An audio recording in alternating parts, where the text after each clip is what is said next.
மாணவியாக இருக்கும்போது காஞ்சிபுரத்தில் பரதநாட்டிய அரங்கேற்றத்திற்காக முதலில் மேடை ஏறினேன். 15 வயதில் சென்னையில் உள்ள சங்கீத சமாஜம் என்னும் அரங்கில் நடன நிகழ்ச்சி நடந்தது.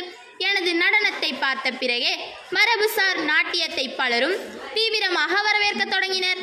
சென்னையில் என் நாட்டிய கச்சேரியை பார்த்த பண்டிட் ரவிசங்கர் அவர்கள் மிகவும் பாராட்டினார். அவரது தம்பியின் மூலமாக வட இந்தியாவின் பல இடங்களில் நடனமாடும் வாய்ப்பு எனக்கு கிடைத்தது. கல்கத்தாவிலும் காசியில் நடந்த அனைந்திய இசை மாநாட்டிலும் சென்னையில் நடந்த இந்திய தேசிய காங்கிரஸ் கண்காட்சியிலும் நம் நாட்டு பண்ணாகிய ஜனஹன மன பாடலுக்கு மெய்ப்பாடுகளோடு ஆடினேன்.